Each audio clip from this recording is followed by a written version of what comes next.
Once again, Christian greetings to all our valued listeners and viewers throughout the whole world. Even more particularly to all Shepherd's Rod believers and most especially to our beloved brothers and sisters in the United States of America. Special greetings to our brethren in Colorado, our brethren in Georgia, in Kansas, in Missouri, in Texas, in Chicago, Illinois, in Fiji Island, in Mexico, Spain, in Africa, Pakistan, Kenya, Zambia, and to our brethren in the United Kingdom, and also our brethren in Australia, and to our brethren in Malaysia, and to the rest of the 144,000 living saints scattered abroad. Greetings. May the good Lord bless you, brothers and sisters. This is our special episode number 3 on the subject, the 12 figurative months, by which such subject is attached to the fifth trumpet. Revelation 9 verses 5 and 6. And we already explained yesterday that such subject is connected to the harvest and also connected to the parable in Matthew 20 and to the rest of all the prophetic subjects. We know that the Word of God as a whole are in perfect harmony. Now, I would like to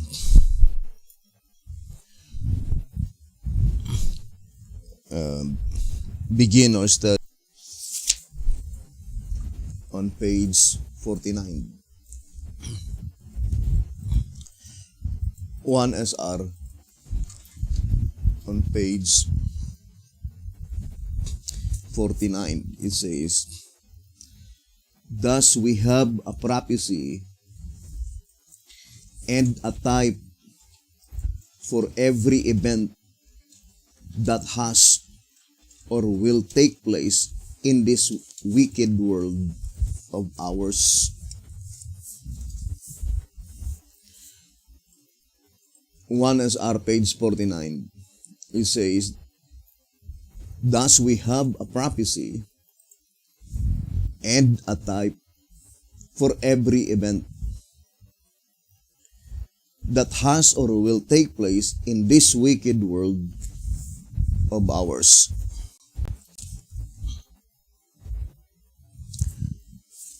The same with the statement on 1 SR 226. It says, "It is evident that salvation is preached in types as well as by the word. there is a time for every church event and transaction in connection with the gospel of Christ. The termination of these types closed the typical and ushered in the antitypical period under which time every type must meet its antitype. So, the shepherd's rod made it so plain that there is a type for every church event and transaction in connection with the gospel of Christ. So, let us prove that such statement is absolutely correct. That there is a type for every church event and transaction which is connected to the gospel of Christ, or in other words, which is connected to the plan of redemption.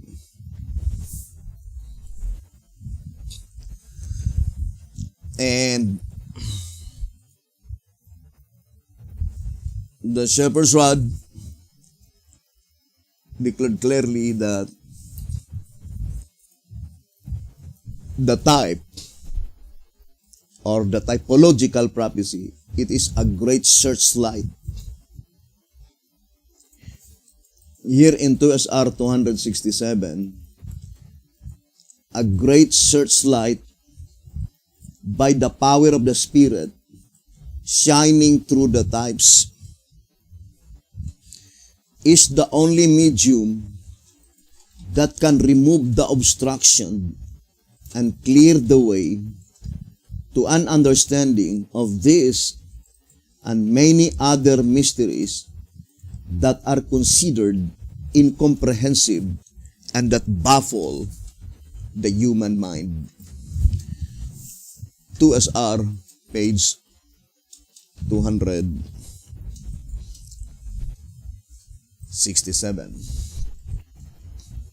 And I love so much that statement on 1SR Pocket Edition. On page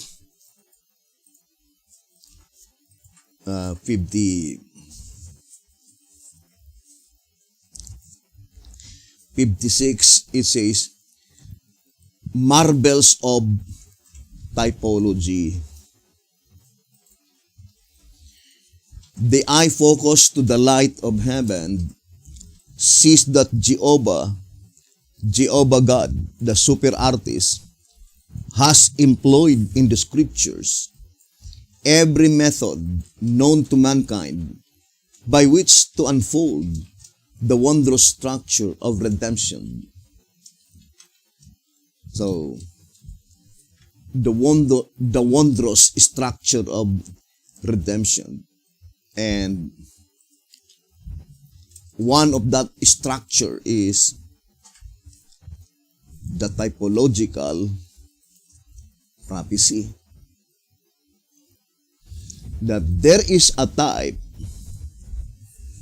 for every church event in transaction in connection with the gospel of Christ. So, for example, we know that according to the shepherd's rod in 2SR page 195, it says, 2SR page 195, and there is really wonders even on numbers, because 2SR 195, I would like to read to you the statement. Again, note that the beasts and elders made a total of 28. It would be impossible for only 28 persons to be redeemed out of every kindred, tongue, and people and nation. For if there were only one redeemed out of every nation, the number would run into thousands instead of 28. Therefore, it is evident that the four beasts are symbols which represent four groups of saints gathered from all ages and out of every kindred, tongue, people, and nation. In a similar way, the world empires after the flood are symbolically represented by the beast. Thus, by the beast are represented those that shall be judged. So, the four beasts represents the four classes of the saints. There are four classes of the saints, and we know that two of them are resurrected saints, and two of them are translated saints, saints that will no longer to taste death. But notice the number 2SR 195. It seems that the page itself points out to the present number of all the nations throughout the whole world. At this present time, there are 195 nations. We know that there are 50 states in the United States of America, 50 nations in Europe. So we have already 100. But all in all, there are 195 nations throughout the whole world. Now here it says, let's go to the next paragraph. The number 4 shows that there are 4 classes of saints to be considered in the judgment. 2 of these classes are to be resurrected, namely those who died naturally and those who were martyred. So the 2 classes of resurrected saints is divided into 2 classes, the saints who died in natural death and the saints who died martyr. And then it says, the other 2 are they who shall be translated at the coming of Christ, namely the 144,000 of Revelation 7 verse 1 to 8, and the great multitude with palms in their hands as shown in verse 9. But I would like to read the statement in 2SR 196. It says, the entire truth of these 4 beasts is not yet revealed. 2SR 196. The entire truth of these 4 beasts is not yet revealed. So there are still truth concerning the symbolization of the four beasts, which was not yet revealed in the days of Hotep, as he himself testified that the entire truth concerning the four beasts was not yet revealed in his days. Now, since we already proven with absolute fact that there is a type for every church event and transaction in connection with the gospel of Christ.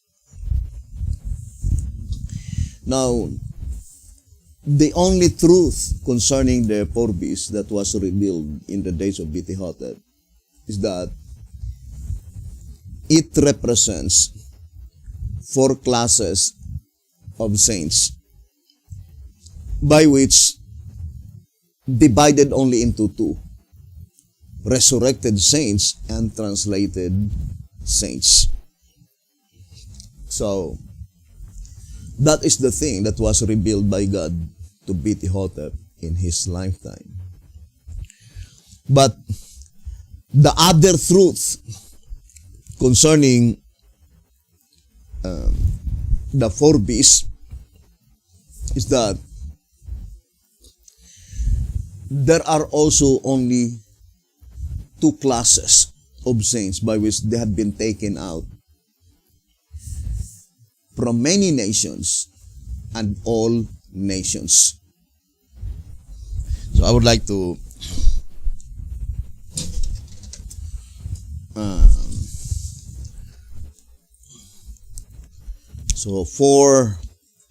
four beasts. So the significance that there are four classes of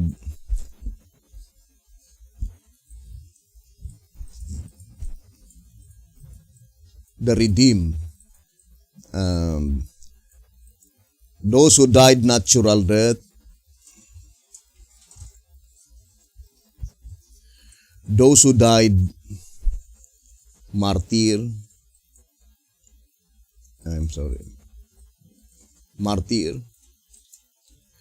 and then the first fruit and the second fruit. Translated saints, 144,000, and great multitude. But the truth concerning the 144,000 and great multitude, the only identification that we could give to the 144,000 and great multitude is that the 144,000 is taken from many nations, but the great multitude were taken from all nations.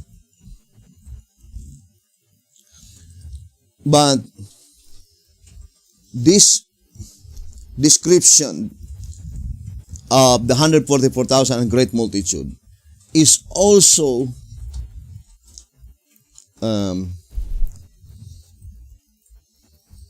pointing to the two resurrected saints. This one is the temple. I would like to the other description of this, the resurrected saints, is temple and altar. The temple is composed of natural death and martyrs. The same with the altar, composed of natural death and martyrs. Therefore, you cannot use the description natural death and martyrs. But the description must be, the temple is taken from all nations, and the altar is taken only from many nations. Typifying the 144,000 and the great multitude. Many nations and all nations. And we know that it is found in Revelation 11, verse 1 and verse 2. So here, in Revelation 4, verse 7, the four beasts are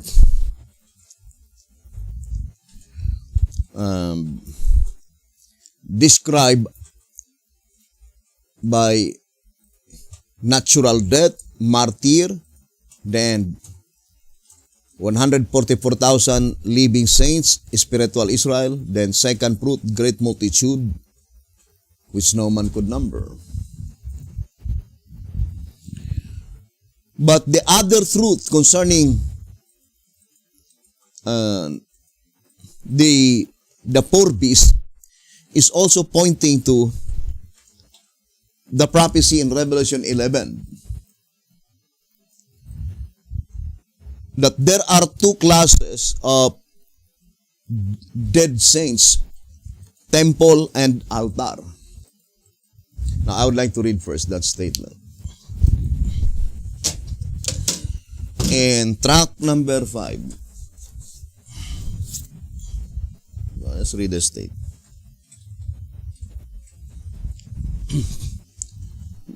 Track number 5, page 109.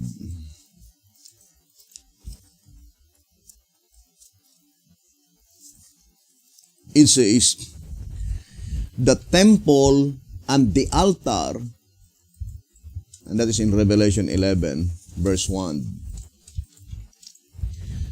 The temple and the altar, inanimate objects, must characterize two classes of inanimate saints, the two classes of dead saints.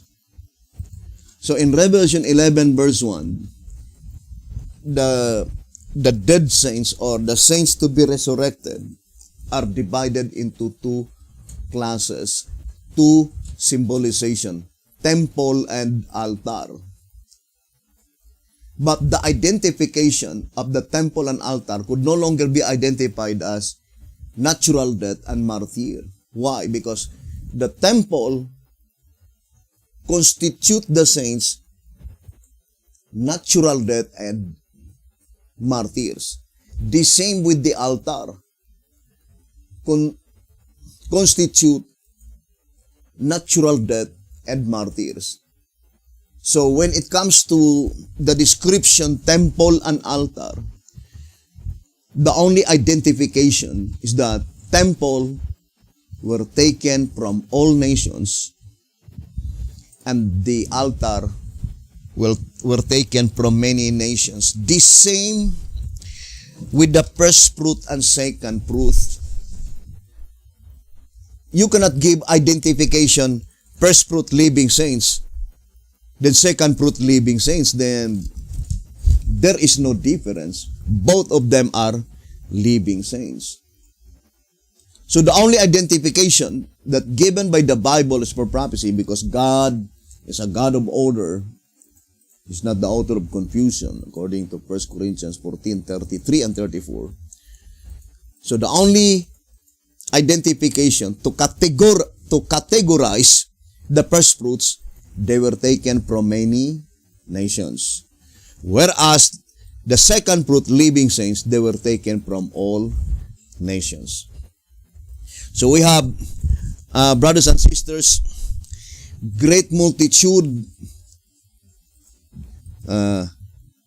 dead saints, and we have also the altar, taken from many nations. So, let us read Revelation 11.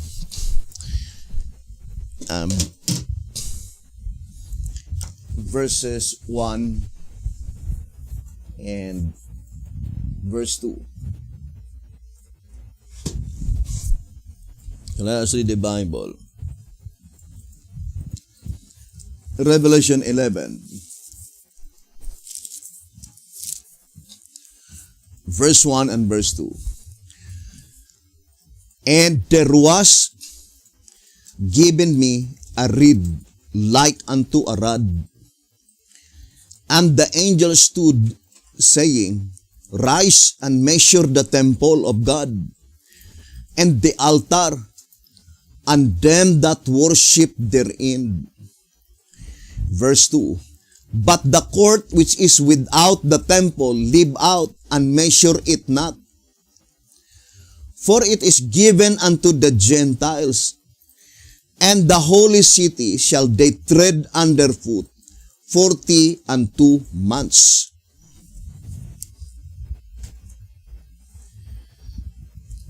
The subject, although the subject 42 months prophecy, there is a separate subject. But at this time, we will focus only to the divine command, measure. Measure the temple, measure the altar, measure the worshipers, but do not measure the saints outside the temple. So, what is the absolute significance of the divine command, measure? Whatever that the significance of that divine command, measure, the only instrument that such divine command will be accomplished is through that rod. And it says, there was given me a reed like unto a rod. So that reed, like unto a rod, is the only medium and the only instrument to accomplish such divine command to measure the temple, the altar, and the worshipers. Now let us read 2TG number 2TG number 15 on page 8.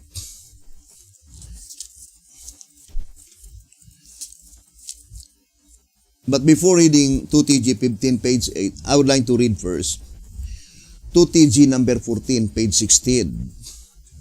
It says, the subject of chapter 10 ends with the second verse of chapter 11. The verse which brings us to the time of the measuring or numbering of the people, which obviously is the numbering of the 144,000 recorded on chapter 7, verse 3 to 8. For they are the only numbered company of people in the thread of prophecy. Thus it is that chapter 10, including verses 1 and 2 from chapter 11, begins at the time of the end and ends with the numbering of the 144,000. So, that is very plain, brothers and sisters. Now, the statement given by the shepherd's rod, the only numbered company of people is the 144,000. Or in other words, brothers and sisters, the number 144,000 is the only given clue to accomplish such divine command to number the temple and the altar. The 144,000 is categorized by the shepherds as the worshippers. Now, I would like to read track number 5.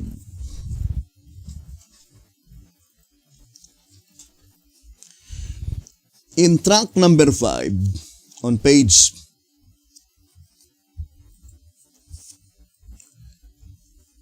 110, it says, those who worship therein, meaning within the temple, being the living saints who are to be measured, they can only be the 144,000. Those whom the denomination was, since 1844, to gather in for translation.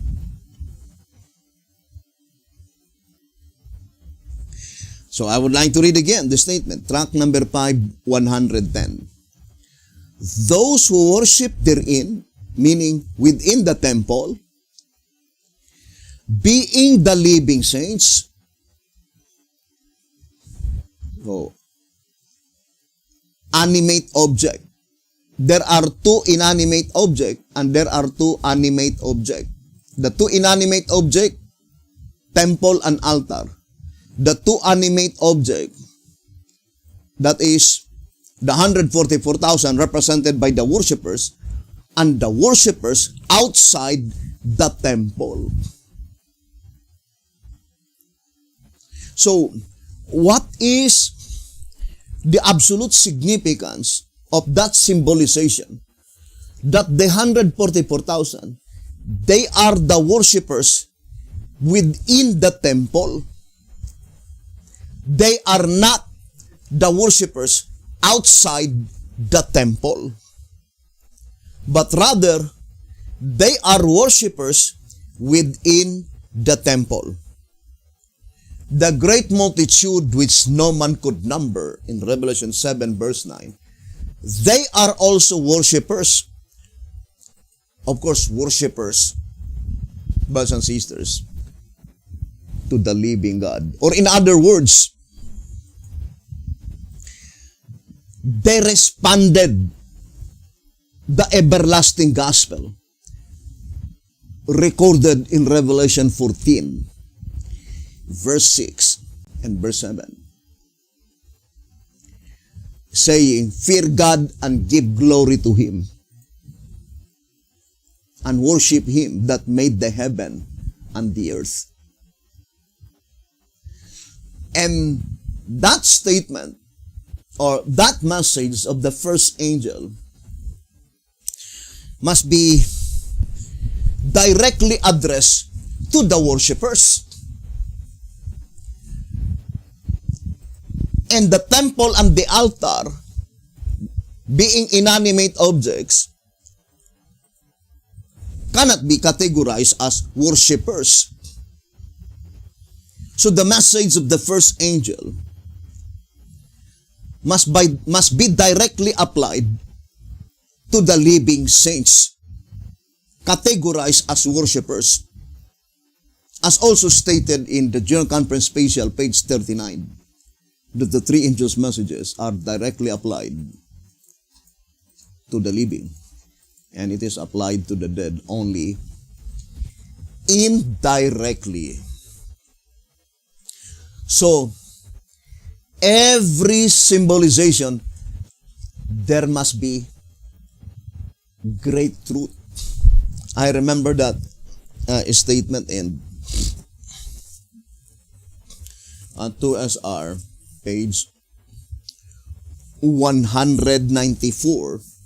It says, unless the meaning of every symbol is fittingly explained so that it cannot be contradicted, and a present truth lesson with special significance derived the interpretation cannot be dependable, and there can be no truth in it. God does not make vain repetitions, neither would he waste the time of his servants to write them. Therefore, every little symbol has its meaning and reveals a great truth. Every little symbol has its meaning. There must be absolute significance and reveals a great truth. So we need now to ascertain clearly what is the absolute significance of such symbolization that the 144,000, they are represented by the worshipers within the temple. What is the significance of that symbolization? And what is the significance of that symbolization that the great multitude, they are the worshipers outside the temple? Now, let's go back again to our reading on 2TG number 14 on page 16. The shepherd's rod declared clearly, it says, the subject of chapter 10 ends with the second verse of chapter 11. So, Revelation 11 verses 1 and 2 is a part of the subject on Revelation chapter 10. What is the focal point of the subject in Revelation chapter 10? First, pointing to that book that had been sealed and need to be opened, need to be unsealed. And the shepherd's rod plainly told us here in 2TG 15 page 3, Revelation chapter 10 verse 2, it says, and he had in his hand a little book opened, and he set his right foot upon the sea, and his left foot on the earth. There is but one book in the Bible that has had to be opened, and that is the book of Daniel. Daniel 12 verse 4. Now, brothers and sisters, the shepherd's rod made it so plain that the book in the angel's right hand, Revelation chapter 10 verse 2, is the book of Daniel. So, the focal point of the subject on Revelation chapter 10 is the book of Daniel. And it points out to the time when the book of Daniel is completely opened. The particular object in view is not the time by which the book of Daniel had been gradually been opened, but rather it points out to the time when the book of Daniel is completely opened or completely understood. And since according to 2TG number 14, page 16, that the subject of chapter 10 ends with verse 2 on chapter 11, then there is no possibility that you could be able to understand the book of Daniel completely without understanding verses 1 and verse 2. Because verse 1 and verse 2 is the last verses concerning the subject of Revelation chapter 10, which is pointing to the book of Daniel. Because the statement given in the Bible is an accomplished fact. Revelation 10 verse 2, the book is open. So, although historically the book of Daniel is gradually being opened, but since the grammar used by the scripture is an accomplished fact, the book is open, therefore, the particular object in view is not the time by which the book of Daniel had been gradually being opened, but rather to the time when the book of Daniel is completely opened. Now, I would like to read first the statement here in the Old Symbolic Code. 3 Symbolic Code, 8 to 10, page 8. The angel, I would like to read the question. When does the time of the end begin? And when was the book of Daniel opened? Is it wide open? Answer. The angel who instructed Daniel declared that the book would be closed until the time of the end. Therefore, in the time of the end, the book must be opened. The word does not say that the book is open either at the beginning or at the close of the time of the end, all at once or a little at a time, but simply in the period of the time of the end. However, history proves that the prophecies of Daniel were not all revealed at once, but slowly. The fact that we as yet do not understand the whole book proves that some parts of it are yet closed. Also, the fact that a large part of it is now understood makes it evident that we are living in the time of the end. This time must have begun when the book began to be opened, but if we must declare the beginning of that time in more specific terms, it, in a spatial sense, began in the year 1844. The time of the end is the period just before the end of the world. So, the statement is very plain that even in the days of Beti-Hotep, there are still some parts of the book of Daniel which is still closed, meaning not yet understood. So, we will prove to you that history and prophecy must go hand in hand. I remember that statement, let us read,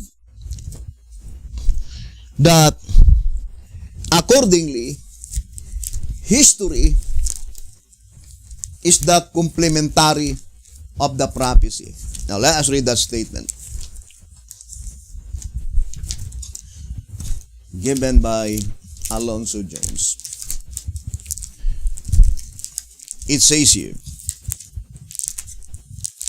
that it must be that history and prophecy should, it says, history is the only true commentary on the prophecies. And the only true exposition of the prophecies is to set down together the history and the prophecy. Because history, as it really is but the complement of prophecy as it is written. So, history and prophecy must go hand in hand, brothers and sisters. They must be in perfect harmony. Or in other words, brothers and sisters, whatever understanding that we obtain from the Holy Scriptures, if such understanding contradicts the history, that is private interpretation. That is false interpretation. And I remember the statement in 1SR. It says here that one of the significance of being commanded to write it on a tile, 1SR on page, so let's read a statement given by the voice of inspiration. 1SR page 128. If it is engraved on a tile, it cannot be erased. It says, if it is engraved on a tile, it cannot be erased. The thought is that the prophecy will surely come to pass. And after it once becomes history, one cannot erase the things portrayed. It is there to stay through all ages. So, you cannot change the history. And since you cannot change the history, we are talking only about sacred history. What is sacred history? Because there are thousands of history that occurs in these wicked worlds of ours. But only sacred history, meaning history that involve God's people. History that involve the plan of redemption. The same with the statement here in, let me read to you, in track number 12. It says here, track number 12 on pages, I think page 6 and page 7. The kingdoms that have gone down, the kingdoms that still exist, and the kingdoms that are yet to come, whose legislations involve God's people, had been pictorially chronicled by both Daniel and John the Revelator. Then it says, now in order that even the most skeptical and unbelieving mind be persuaded, the subject matter of this tract is introduced with the symbolisms whose prophetic import has already become history. And also the shepherd's rod admonishes us that we need to intelligently, I would like to read that reading in track number 12 on pages 64 and page 65. It says, in the light of these foregone fundamental facts, we should now be able to rightly evaluate the unfolding of the scroll and to intelligently match the page of prophecy with the page of history. So, we need now to rightly evaluate, brothers and sisters, and intelligently match the page of history with the page of prophecy. Or in other terms, in track number 5, page 34, the groundwork and the particular object in view. So let us now let us be very careful in unfolding this wondrous structure of the plan of redemption. Now let us go back to our subject first. Revelation chapter 10. So, the subject on Revelation chapter 10 contain at least 13 verses. Because there are 11 verses in chapter 10, but the first 2 verses in Revelation 11 is still a part of the subject on Revelation chapter 10.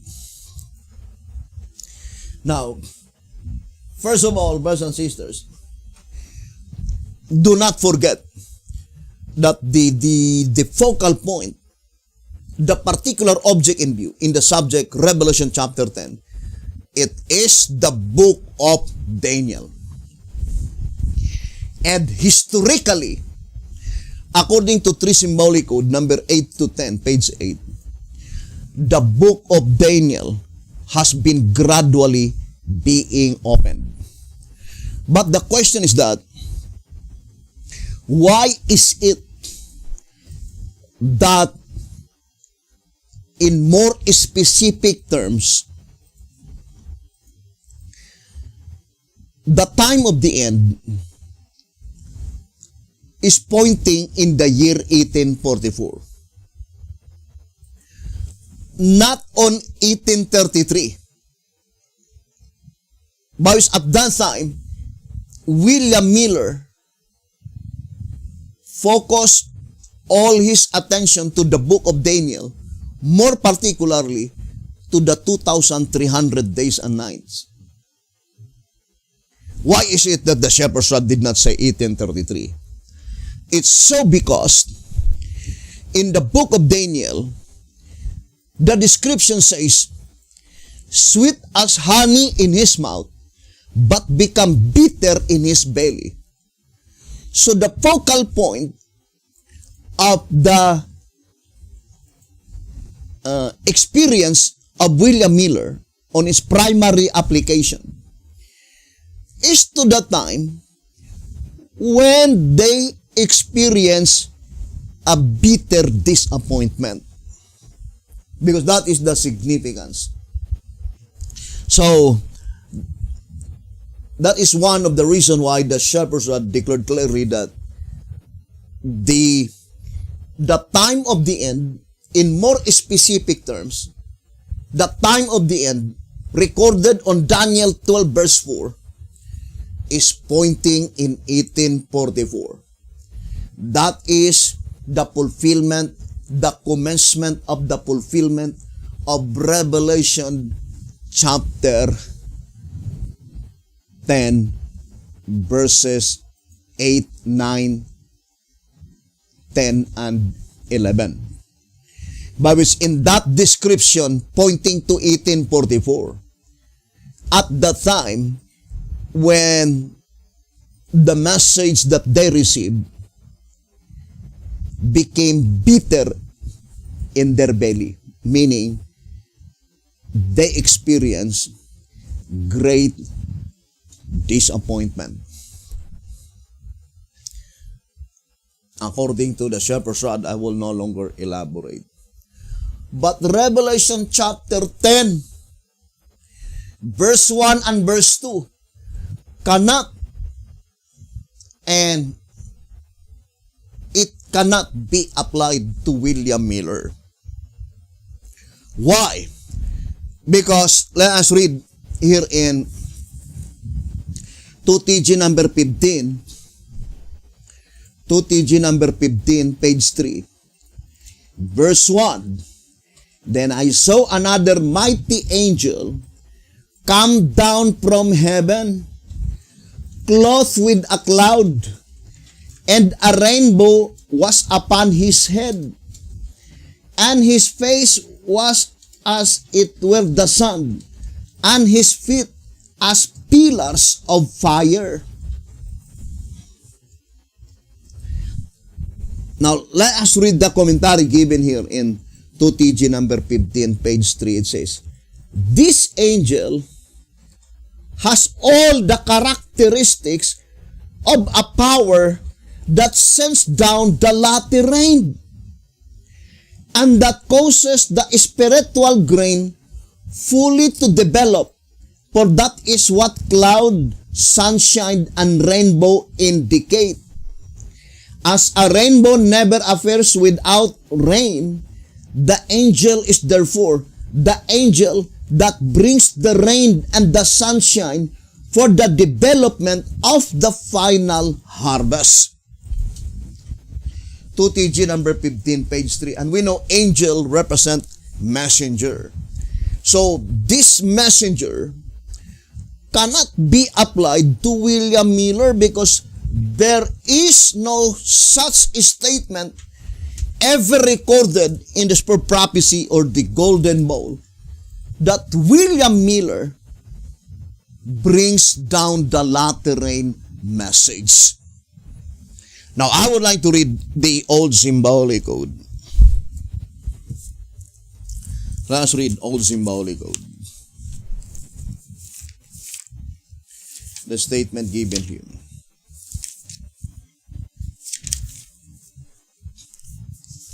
Old Symbolic Code. And here the shepherd's rod is very plain, brothers and sisters. That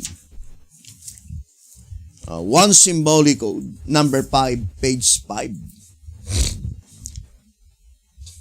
One Symbolic Code, number 5, page 5. It says, as to the time, one Symbolic Code, number 5, page 5. As to the time of the former and the latter rain, the former, according to the meaning of the word, preceding in time or place, must naturally precedes the latter. Therefore, the desire of ages is correct. For to the church before the shepherd's rod came, the experience of the apostles was the former rain. Whereas to us, at the present time, the former rain is the spirit of prophecy or the writings of Sister White. And the latter rain is the shepherd's rod. One Symbolic Code, number 5, page 5. So, verse 1 is also corroborating, or Revelation 10 verse 1 is also perfectly corroborating to Revelation 11 verse 1, saying, and there was given me a reed like unto a rod. Because Revelation 10 verse 1 is pointing directly to the latter rain message. And accordingly, on our reading, on one Symbolic Code number 5, page 5, the latter rain is the shepherd's rod message, and the former rain is the spirit of prophecy. So, we have the former rain message and the latter rain message. But the focal point on Revelation 10 verse 1 is the latter rain message, pointing directly to that statement in Revelation 11 verse 1, saying, and there was given me a reed like unto a rod. If the latter rain message is the shepherd's rod, then this messenger, this angel, in Revelation 10 verse 1, he could not be able to give the latter rain message without the shepherd's rod. Therefore, this angel cannot be directly applied to William Miller. The direct application must be to the time when the shepherd's rod were already in existence as the fulfillment of Revelation 11 verse 1, by which the divine purpose why God gave that shepherd's rod message,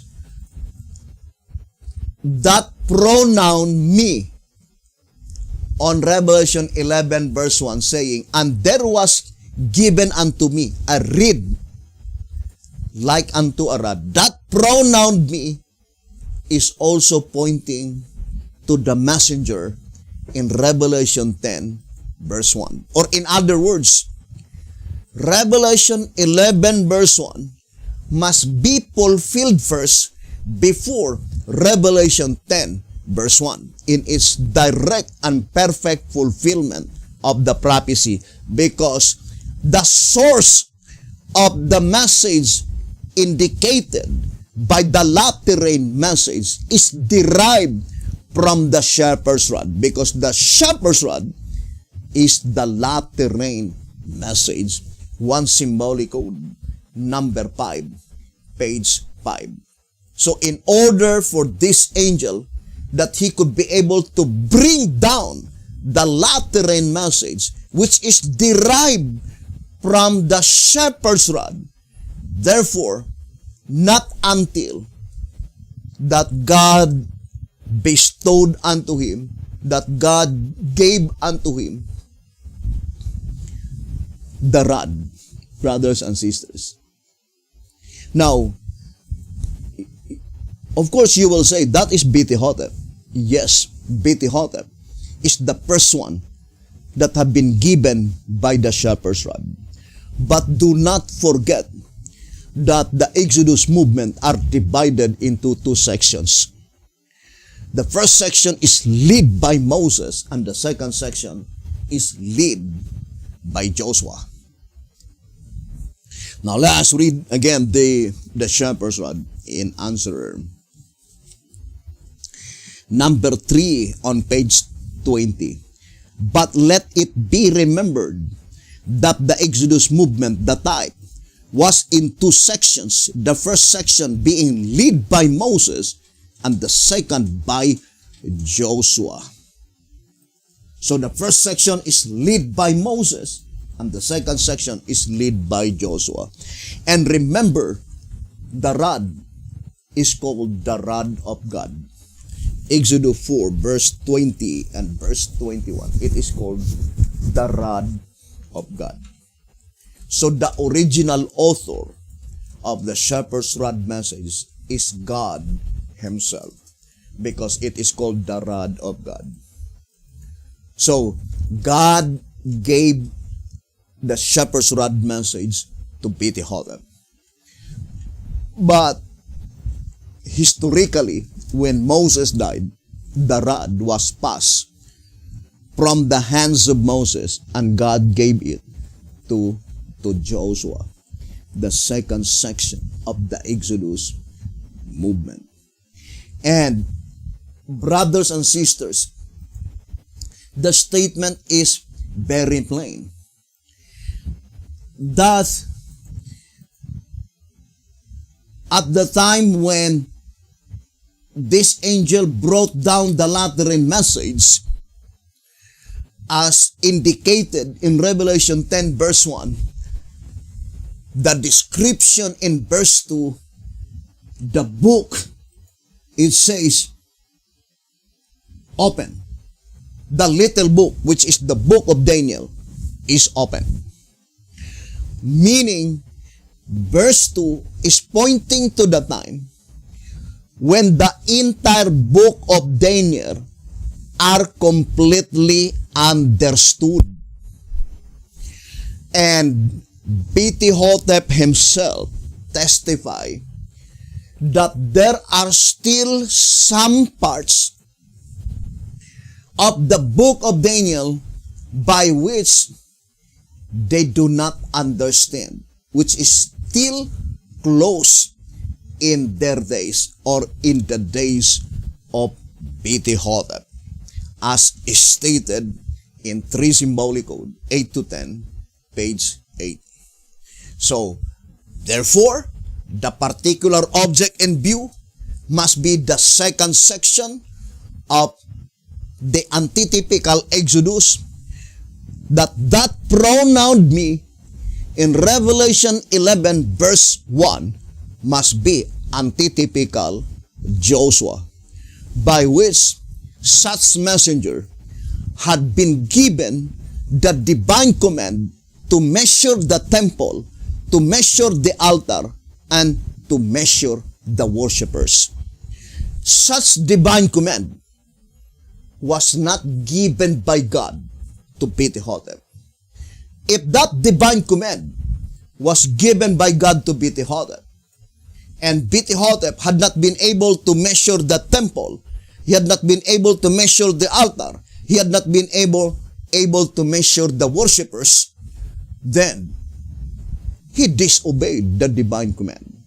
But that is not the case, because the reality is that command, that divine command, was given to antitypical Joshua. And of course, God will not give a command by which his servant could not be able to obey. And the only way that the divine command can be accomplished is also and only through the Spirit of Christ. Now, I would like to go back again to our reading. That according to the description on Revelation 10 verse 2, I would like to read again. It says, Revelation 10 verse 2, and he had in his hand a little book opened. It did not say, and he had in his hand a little book gradually opened. No. But rather it says, and he had in his hand a little book opened. What is the little book? The book of Daniel. And since the scriptures inscribed in an accomplished fact, because the statement open meaning completely understood, completely unsealed. So to repeat again, the focal point, the particular object in view in the vision in Revelation chapter 10 is pointing to the time when such messenger had been given a reed like unto a rod, by which from that rod message derived the Lateran message. And through that message, brothers and sisters, the book, the little book, had been opened.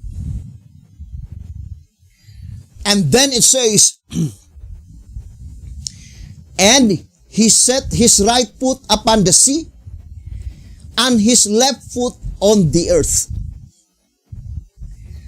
Remember, the shepherd's rod declared in 2TG number 15, page 4. It says, you know that man naturally starts out with his right foot. So, it says, you know that man naturally starts out with his right foot. Where is the right foot of that messenger? It is upon the sea, Why is it that it is upon the sea? And then his left foot, it is on the earth. We know the sea represents the old world. Brothers and sisters, that is represented by the old world, which is the continent of Europe.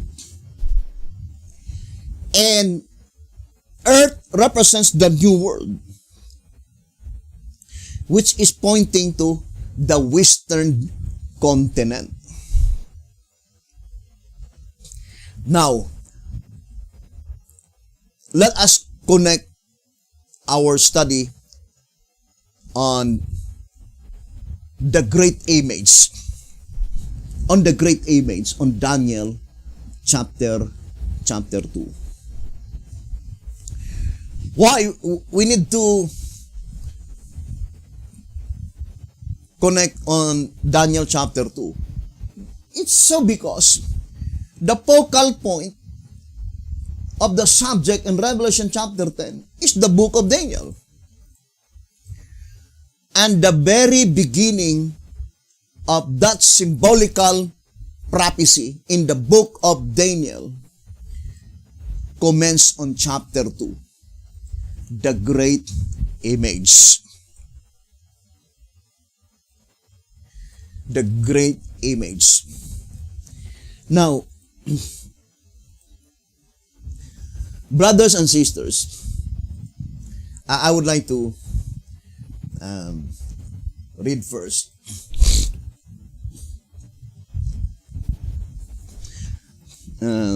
Track number 12. Page 11. If you could see on page 10, it says, the great image of Daniel 2. The great image of Daniel 2. Now, I would like to go to track number 12 on page 11. Plainly, the four metals of the great image. How many metals? 4. And we know that is the gold, silver, brass, and iron. 4 metals. Plainly, the 4 metals of the great image symbolize, as do the 4 beasts, a succession of 4 kings in their respective periods. The feet, right and left, of iron and clay, obviously represent 2 divisions of kings, rightists and leftists. What is the 2 feet? Represented by iron, by which on the 2 feet, it is mixed with iron and clay.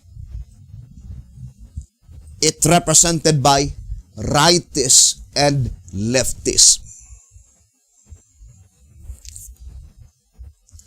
Now, brothers and sisters, I would like to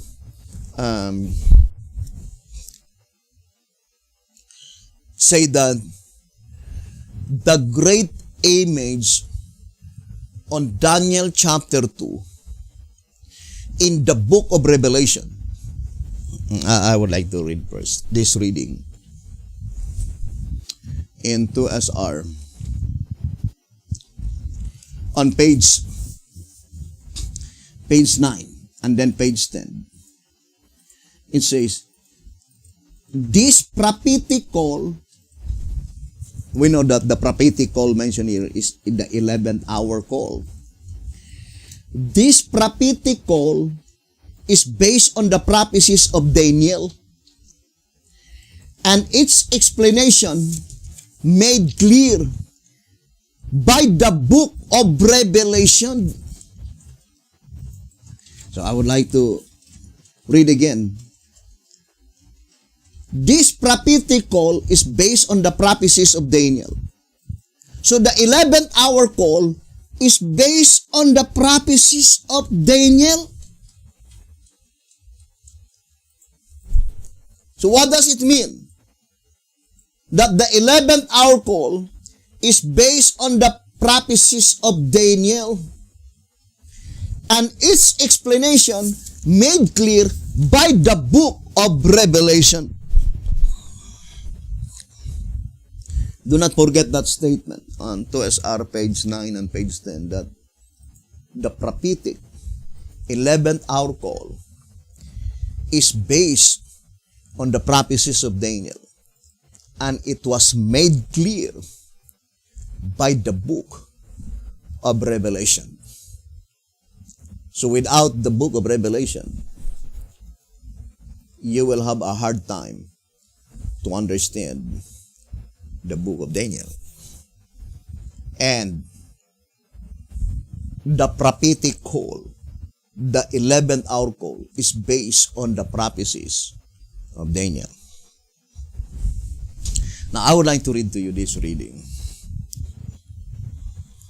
And the old symbolic code. Old symbolic code. 3 symbolic code, number 5 and 6, page 12. 3 symbolic code, number 5 and 6, page 12. When we have come to the last hour of the day, from 5 to 6 p.m., we recognize the fact that we are in the end of the day, even though the last minute has not yet come.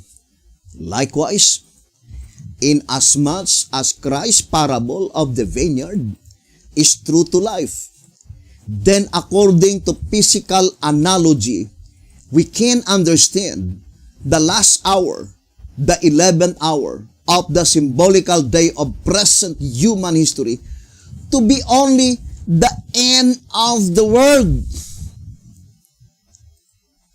So how could you be able to ascertain clearly that that is already the commencement of the 11th hour call? Because that is the commencement of the end of the world. Now, what is the end of the world? I would like to read answerer number 2. Page 37. Thus, to all practical purposes, the harvest is indeed the end of the world. The harvest is indeed the end of the world. In track number 3, page 88, it says, let's read. Track number 3, page 88. The judgment is the harvest, the separation of the tares from the wheat, the end of the world. So that statement in track number 3, page 88 is even more specific by saying that the end of the world is the separation of the tares from the wheat. That is the end of the world. Now let's go back to 3 symbolic code 5 and 6 on page 12. It says, Daniel's prophecies. Do you still remember our reading? Let us read again. 2SR page 9. 2SR page 9. This prophetic call, that is the 11th hour call, is based on the prophecies of Daniel. So, the 11th hour call is based on what? On the prophecies of Daniel. Now, let's read 3 symbolic code 5 and 6, page 12. Daniel's prophecies, you see, are to be revealed in the time of the end. Daniel 12 verse 4.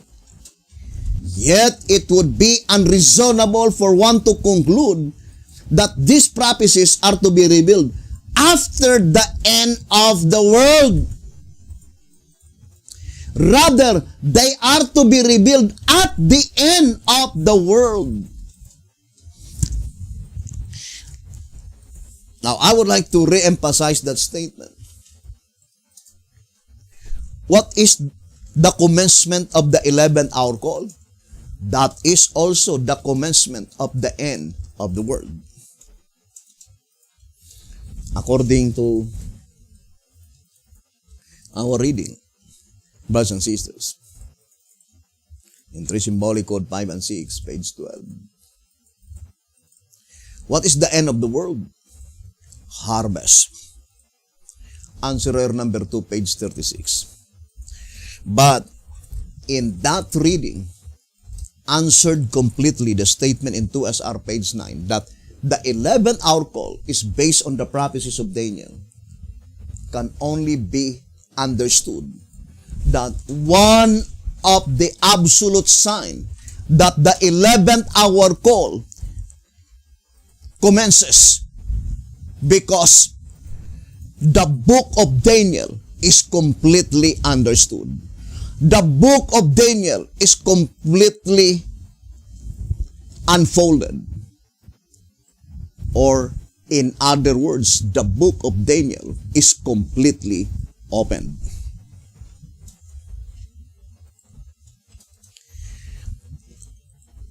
So, if we will be saying that the 11th hour call begins, while in reality the book of Daniel was not yet completely understood, then such declaration must be a false declaration. It cannot be the truth. Because the absolute fact is that the sign that the 11th hour call is already commencing, which is the end of the world. Because according to 3 Symbolic Code number 8 to 10, page 8, the time of the end, or the end part of the time of the end, is also the commencement of the end of the world. Because the time of the end is a period of time just before the end of the world. So the time of the end is pointing to the book of Daniel. That when the book of Daniel will be completely understood, then the time of the end in the book of Daniel, not the time of the end in the book of Revelation. The time of the end in the book of Daniel is ended. Now, what is the focal point of the book of Daniel?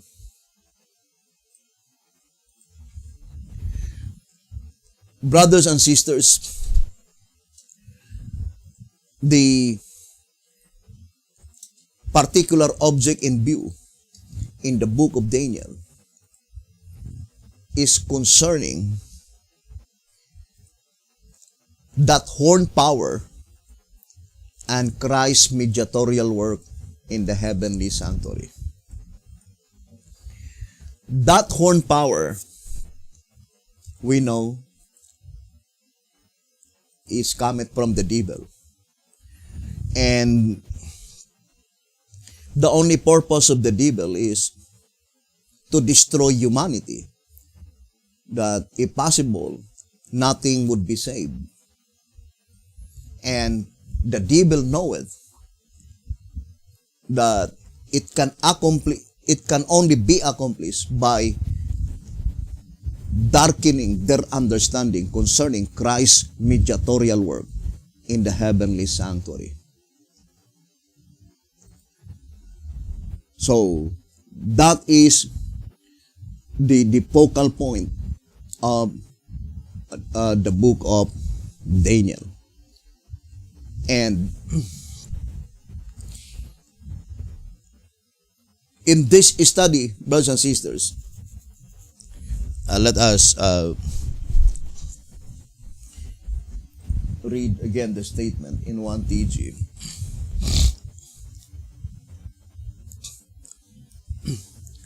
In 1 TG number 11. Page 6, it says, the judicial work commences first among the dead. Book work only, of course, Daniel 7 verse 10. Now the Jefferson says that both seers, Daniel and John, their vision is concerning the judgment. Now let us go back to track number 15.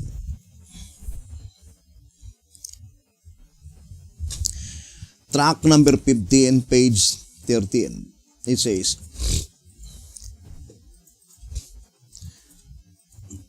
both seers distinctly declare that the event which they saw was the judgment. The difference between the two scenes is that Daniel was led to look into the sanctuary while preparations were being made for the judgment to convene, whereas John was led to look into the sanctuary after the judgment had been set up. In fact, John not only saw the judgment in progress, but he saw the whole proceeding from start to finish. The whole proceedings from start to finish. So, here the shepherd's rod plainly telling us, you and I, that the book of Daniel and the book of John, which is the book of Revelation, the main subject is the judgment. Or in other words, the plan of redemption was revealed through the book of Daniel and through the book of Revelation, compacted in these two books. Because these two sealed books represents also the two books in the heavenly sanctuary. The Lamb's book of life sealed with 7 seals, and the book of life sealed with 7 seals, or with the 7 seals. The Lamb's book of life sealed with 7 seals, that is the book of Jesus Christ, by which laid down the plan of redemption. And the book of life sealed with 7 seals, or with the 7 seals, is the book of God the Father, laid down the plan of redemption. And that is the mystery of God, to reveal that the mind of Jesus Christ is also the mind of God the Father, or the mind of God the Father is also the mind of Jesus Christ, that both of them have the same mind. And that is a mystery that we could not fathom. And the only thing that we need to do is to accept it and to believe it, because that is the absolute reality. So, to repeat again, these two books, Daniel and Revelation, is a replica to the two books in the heavenly sanctuary, by which these two books, which are sealed, also pointing to the two books in the heavenly sanctuary, which also are sealed. That no man in heaven, no man in earth, neither under the earth, that could be able to open that book except Jesus Christ. The same with the books Daniel and Revelation. Only the Spirit of Christ can explain the book of Daniel and the book of Revelation. Now, we already proven with absolute fact that both seers, their vision is concerning the judgment. But Daniel, the only vision that was shown by God to Daniel is the judgment that pertains to the dead. And the only portion that was shown by God to Daniel concerning the judgment that pertains to the living is only the preparations. And God had not bestowed unto him the occurrences when the judgment that pertains to the living are already in progress. Unlike with John the Beloved, according to the reading, tract 15, page 13, God showed unto him the entire proceedings from start to finish, the whole proceedings in the heavenly sanctuary. From start to finish, according to the voice of inspiration, or according to the shepherd's rod. Now, let us go back, brothers and sisters, to the great image.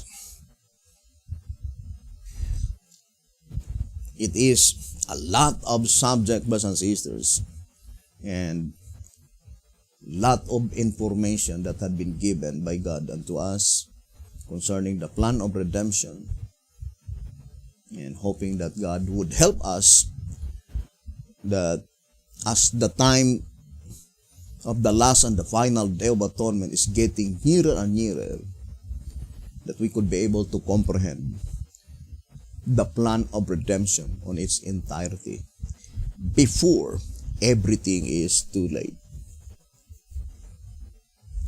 Now let us go back first to the great image on Daniel chapter 2. The great image on Daniel chapter 2, brothers and sisters, in the book of Revelation, it is attached to the leopard-like beast. Now I would like to read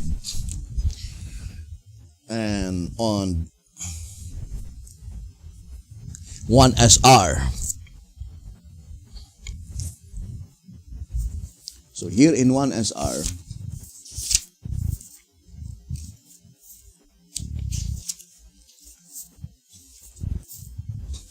let's read on 1SR page 212 and 213. The 10 horns of both beasts, Daniel 7 verse 7 and Revelation 13 verse 1, as well as the 10 toes of Daniel 2 verse 42, represent the same 10 kingdoms into which Rome was divided.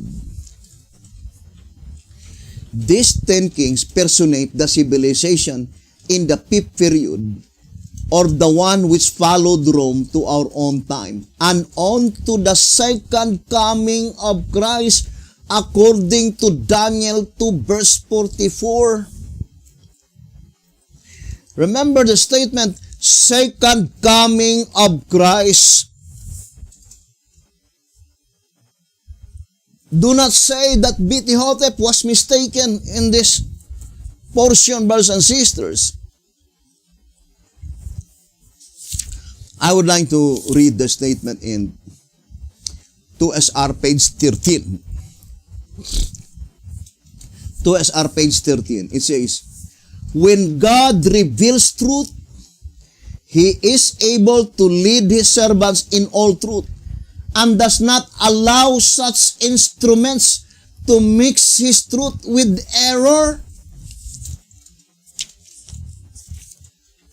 So if you fully believe that the Shepherd's Rod publications were written by inspiration, by the inspiration of the Spirit of Christ, then God will not allow to mix error in this rod of God. Brothers and sisters. So when the Shepherd's Rod says that Daniel 2 verse 44 is the second coming of Christ, it must be second coming of Christ. But for sure, 100%, it cannot be the second visible coming of Jesus Christ. Since there are only two comings of Jesus Christ, visible and invisible, and since it cannot be the visible coming of Jesus Christ, then the only tenable conclusion is that this must be the second invisible coming of Jesus Christ. Now let us read again the statement in 1SR 212 and 213. It says, the 10 horns of both beasts, Daniel 7 verse 7, and Revelation 13 verse 1, as well as the 10 toes of Daniel 2 verse 42, represent the same 10 kingdoms into which Rome was divided. These 10 kings personate the civilization of the 5th period, or the one which followed Rome to our own time, and unto the second coming of Christ, according to Daniel 2 verse 44. And in the days of these kings shall the God of heaven set up a kingdom which shall never be destroyed. Remember the statement, into which Rome was divided. How does the Roman Empire had been divided? Divided only into two. Right foot and left foot.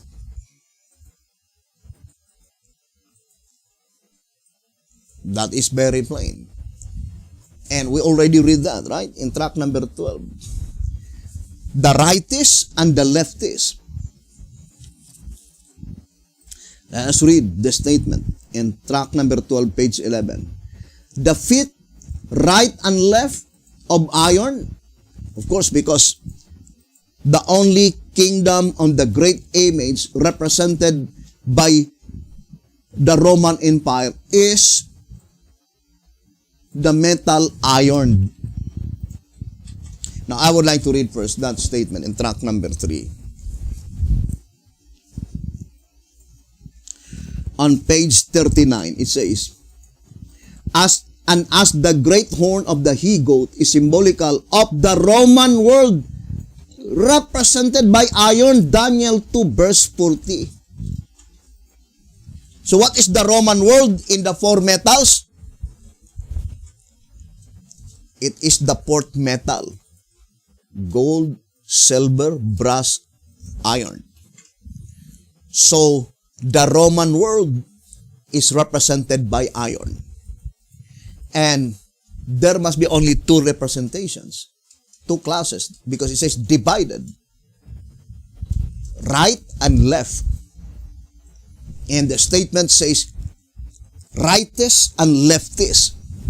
So let us read again the statement in tract number 12.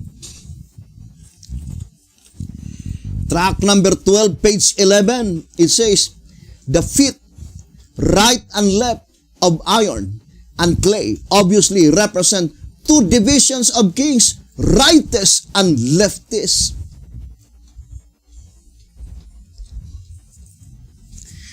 Now, it's very important really to study history and prophecy. And I love so much that reading in Prophets and Kings 547 saying, as we near the close of this world history, the prophecy recorded by Daniel demand our special attention, for they relate to the very time in which we are living. And I do fully believe that that statement is directly applied to the last generation of men. It really relates the time in which we are living. Now, let's read here in the next paragraph in 1 SR 213. It says, the little horn on the beast of Daniel 7 verse 8, which came afterwards among the 10, and in place of which 3 fell, has been interpreted to be the papal head from 538 AD to 1798, and which was wounded in the 15th century. The deadly one brought about the division and multiplied the head as pictured in Revelation 13 verse 1. Multiplied. We have now division and multiplication.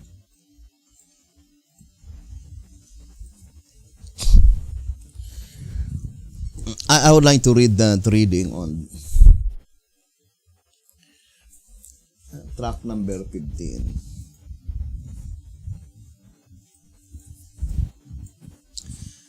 Track number 15. On page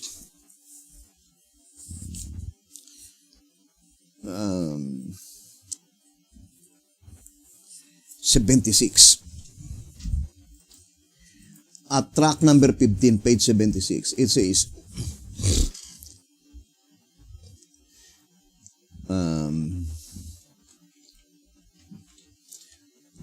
and it being symbolical of the church and state government,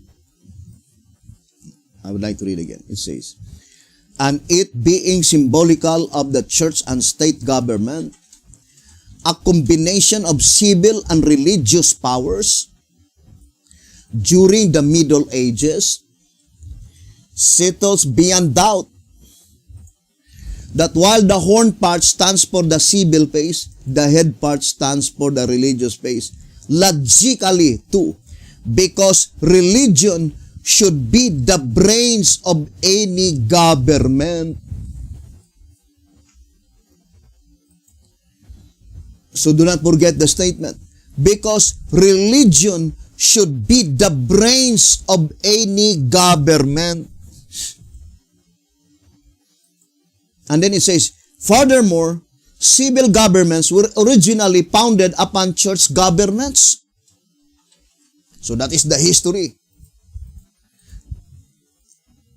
Even in the antediluvian world, there was no yet nation or state, but only religion, society. Historically, and also as stated by the Spirit of prophecy. But later on, that religion, that society, they established imperialism. They established state, nation. So the shepherd's rod is absolutely right and perfect that religion is the brains of any government, and civil government were originally founded upon church governments. And then it says, the symbolism thus clearly connotes that an atheistic government is about as good as any horn apart from its head. Such might even be compared to a chicken with its head off. In its flight, the headless chicken jumps with great force, but it knows not where it is going, and it lives but a few minutes. So, the shepherd's rod made it so plain that civil governments historically is founded upon religion, because religion is the brains of the nation. Now, there's also a statement here.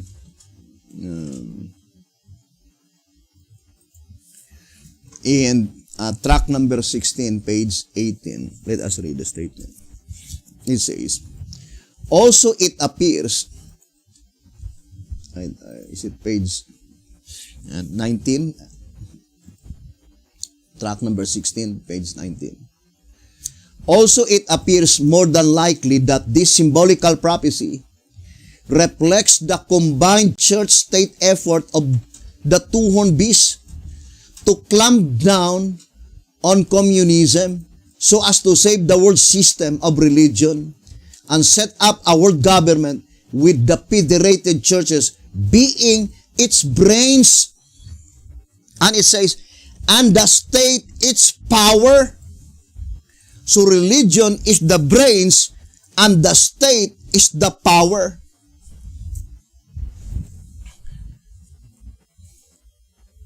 So that is very plain, brothers and sisters. Now, let us go back again to our main subject on Revelation chapter 10. Let us read again into TG.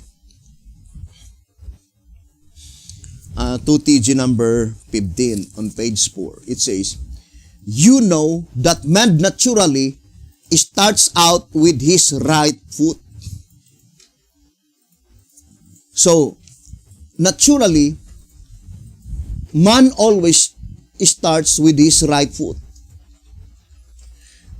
And that is the description of the Bible in Revelation 10 verse 2. And he had in his hand a little book opened. So the first event is that the entire book of Daniel is completely understood.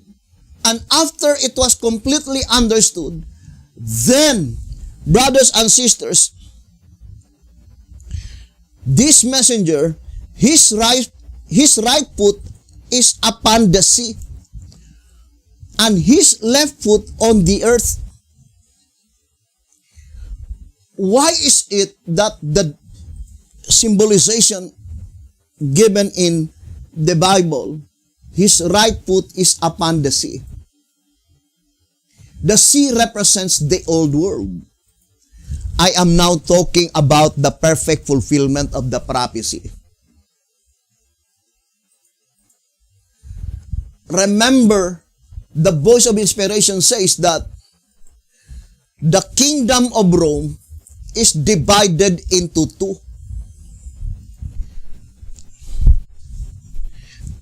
What is, I would like to read. So the kingdom of Rome, what is the metal represented by the kingdom of Rome? Iron. But it is divided into two. Rightist and the other one is leftist.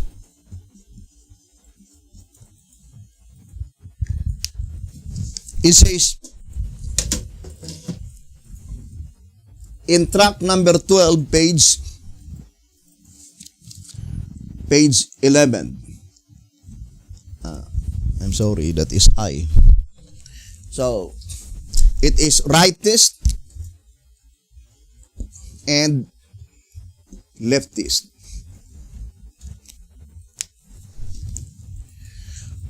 But we need to connect Revelation 10 verse 2.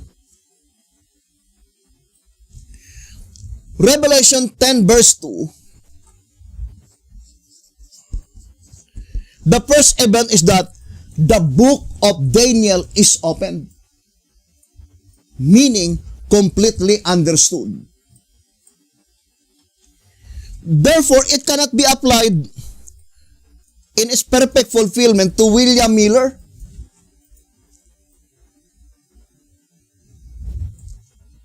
the reason that they experienced great disappointment because of misunderstanding the book. According to 2TG 15 page 4, they misunderstood. Not been able to digest or to comprehend it in its entirety.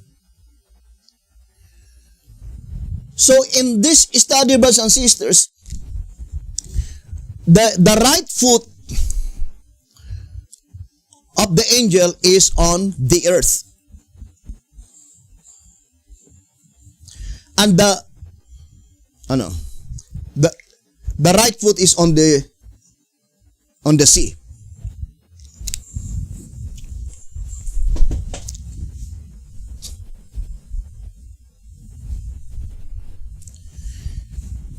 The right foot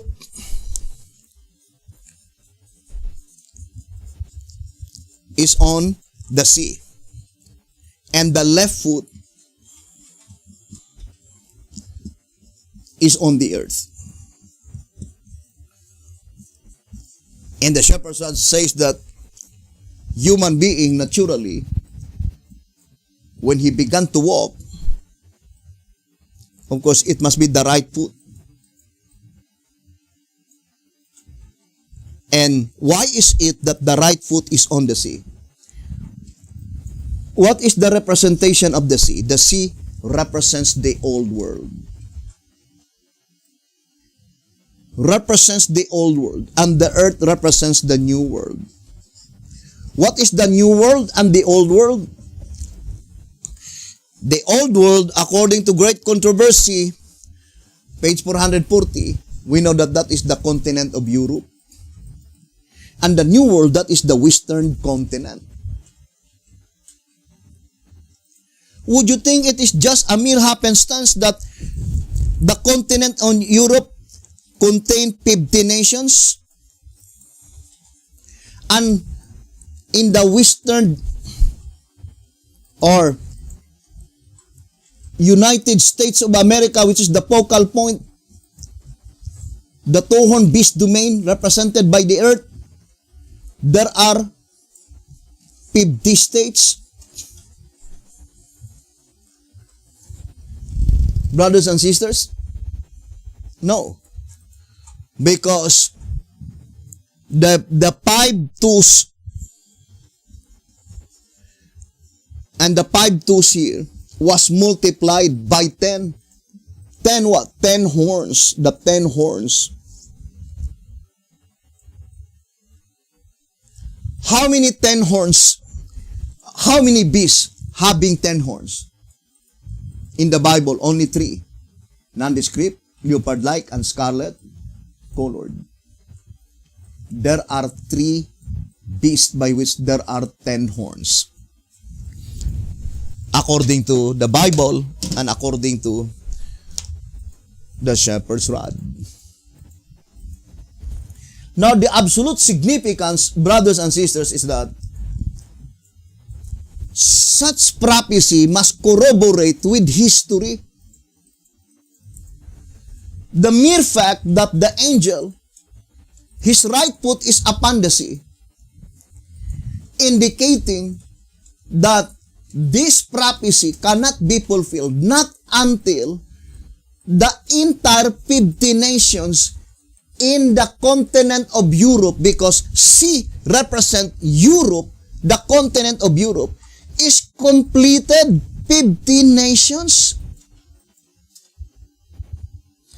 And it was not completed not until 2012.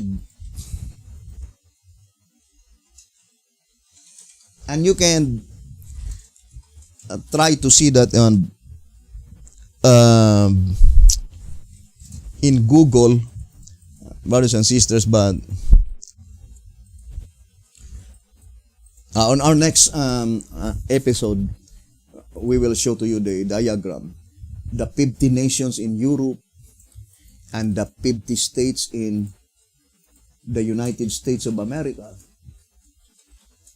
And also the entire western continent. We know that the entire western continent is divided only in 2 Americas. North America and South America. So, history and prophecy must perfectly corroborating, brothers and sisters. So, the prophecy in Revelation chapter 10 must be fulfilled from 2012 onwards, not 2012 backwards. Because at that time, the 50 nations in Europe were not yet in existence, not until the year 2012. So the illustration that they obtained their crowns, so number 10 denotes universality, not literal 10, pointing to 50 nations in Europe, pointing to 50 states in the United States of America. Now, I would like to go back to that statement in 1SR. To repeat, the great image, I would like to read 2SR.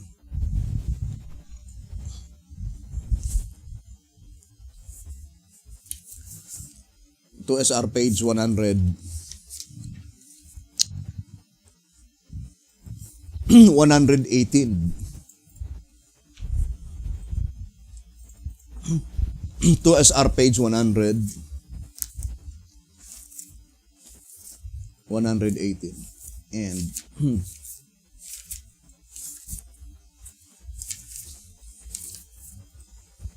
so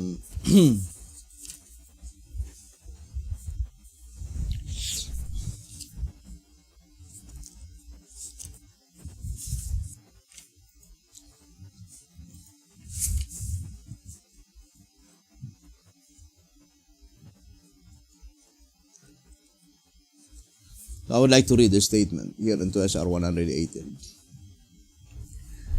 It is concerning Revelation 17 verse 10.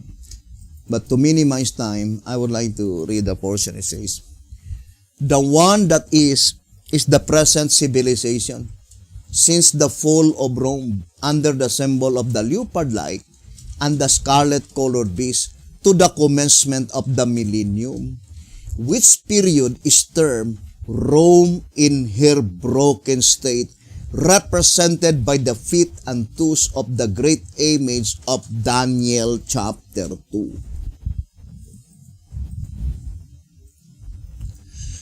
So the statement is very plain, right? What is the broken state of Rome? Represented by the feet and toes of the great image of Daniel chapter 2.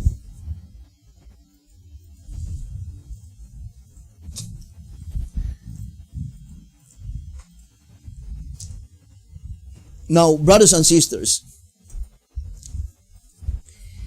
the prophecy recorded in testimonies, which is called threefold union, Catholicism, Protestantism, and Spiritualism, is no longer called as the broken state of Rome. So the broken state of Rome is represented by the 10 toes. So, let us read first 2SR 119.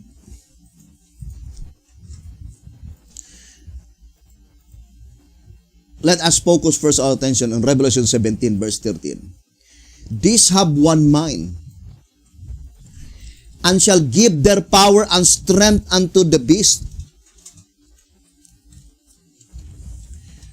So I would like to read again. These have one mind, and shall give their power and strength unto the beast. That is Revelation 17:13. And this verse, Revelation 17:13, is applied many stages or different periods of time. And the last period by which Revelation 17:13 is applied is during 100 years, the little season after 1,000 years after the millennium.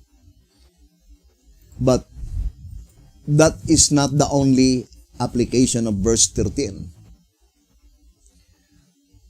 Because it was also applied to the communism, by which God put into their hearts, into their mind. Why is it that all of them have one mind? It is God who put into their hearts, into their mind. Brothers and sisters, when it comes to the communism, but during 100 years, the little season, brothers and sisters, since it points out to all the wicked, all of them have one mind, guided by the devil, of course, to attack the new Jerusalem. Now, I would like to read first 2SR 119. These have one mind, and shall give their power and strength unto the beast. The kings that descend from the Roman monarchy had been in continual strife and will be to the end. What does it mean? And will be to the end. Until, brothers and sisters, the great image will be smitten by that stone. They will be in continual strife. They cannot agree each other. According to the shepherd's rod. And it says, and say the prophet, and whereas thou sawest iron mixed with miry clay, they shall mingle themselves with the seed of men, but they shall not cleave one to another, even as iron is not mixed with clay. Daniel 2 verse 43. Daniel 2 verse 43. Now notice, brethren, that in the symbolization of the great image, both the right foot and the left foot, there is iron and clay. It did not say that only the left foot that there is clay, but both of them, there is iron and clay. What is the significance?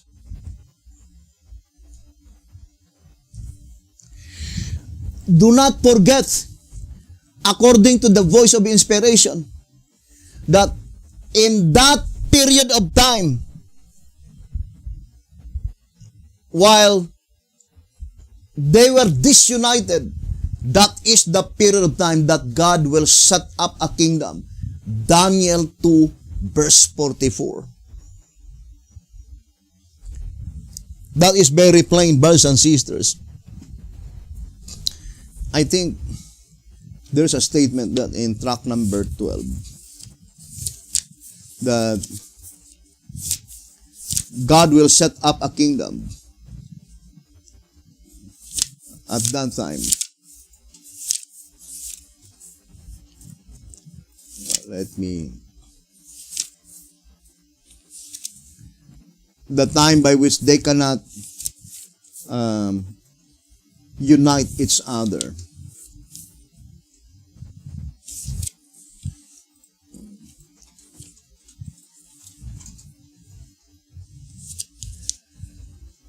Track number 12, page, I think page 56.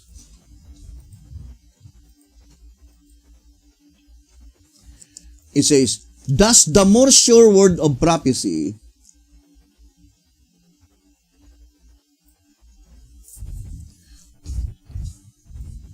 I would like to read the upper part. So it shall be that in the days of these kings shall the God of heaven set up a kingdom which shall never be destroyed, but it shall stand forever. Daniel 2 verse 44. Verily I say unto you, this generation shall not pass till all these things be fulfilled. Matthew 24 verse 34. Then and not until then may the world expect peace. What generation that shall not pass? By which during that generation, God will set up a kingdom. That is the generation of the 10 toes. In what is the generation of the 10 toes? In volume 1, Testimonies for the Church, 361.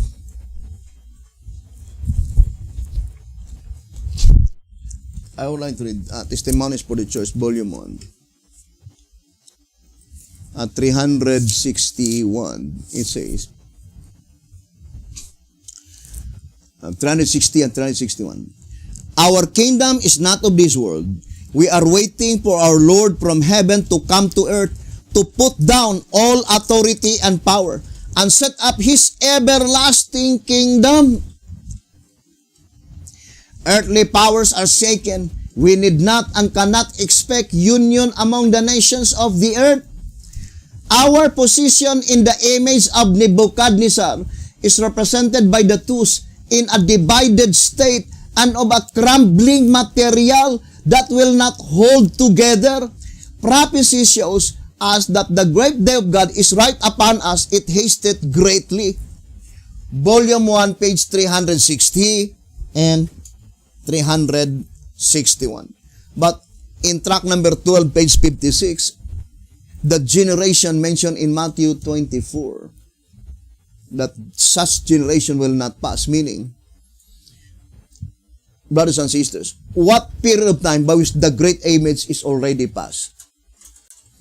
At the time when the woman sits on the scarlet-colored beast. Because the great age, which is the book of Daniel, is connected to the leopard-like beast. And according to the shepherd's rod, the 10 horns, the crown horns of the leopard-like beast. So when the leopard-like beast will be uncrowned, that is the time that the woman sits on the scarlet-colored beast. There is no more crown kings. Let us read track number 12. Page 32.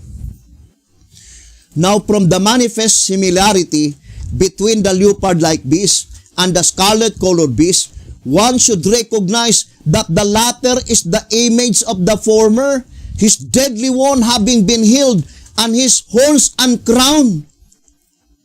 The crownless horns of the latter show that he represents the world in a time in which there are no crown kings, but that instead the world is ruled by an ecclesiastical head, the woman that drives the beast.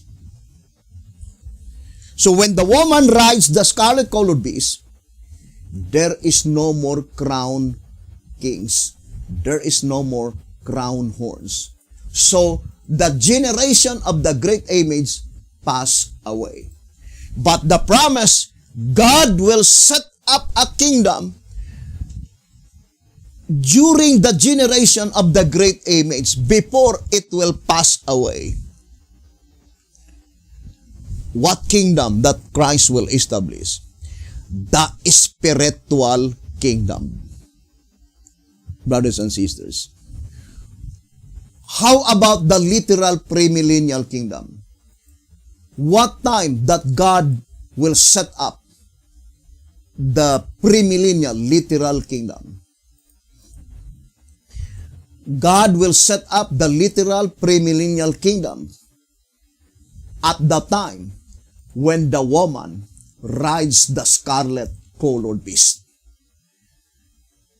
So, the spiritual kingdom will be established before the woman rides the scarlet-colored beast during the generation of the great age, by which the last generation of the great age is the 10 twos. So the first generation of the great age is the head, Babylon, Medo-Persia, Grecia, then the 2 legs, pagan Rome, papal Rome, and then the last generation is the 10 twos, also represented by the leopard-like beast. And that is why here in 12 symbolic code, let me read to you. On 12 symbolic code, number 1, on page 7, the period we are now in is antitypical Assyria. The Assyrian period is about to pass away and the period of Babylon to be ushered in. But there is another thing that is to happen between the sitting of the confederacy of Isaiah 8:9 and the rise of Babylon. It is the sitting up of God's kingdom. But the kingdom to be set up between the period of the Assyrian and Babylonian period, it is in reality God's spiritual kingdom. The one that had been stated in track number 3 on page 54. Although we'll continue this subject on our next episode, but I would like to read first 2SR. On page 89, it says, "The leopard-like beast is a descendant of the four ancient empires. Therefore, he represents the world, but more particularly the entire Western civilization with their civil and religious systems." What is the particular object in view on the symbolization of the leopard-like beast? The entire Western civilization with their civil and religious systems. Therefore, it points out definitely to the United States of America. And we know that there are only two ruling parties in the United States of America: Democrats and Republicans. Who are they, the leftists? The Democrats. Who are they, the rightists? The Republicans. But the reality is that both of them, the leftists and rightists, there is a clay.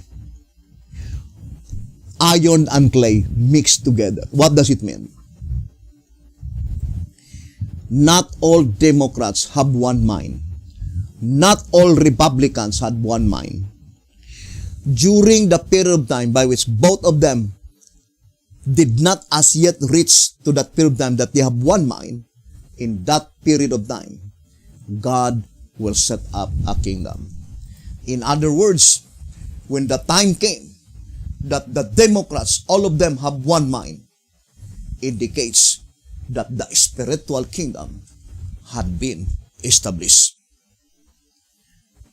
So, that is the significance given in the Bible as explained by the Shepherd's Rod publications.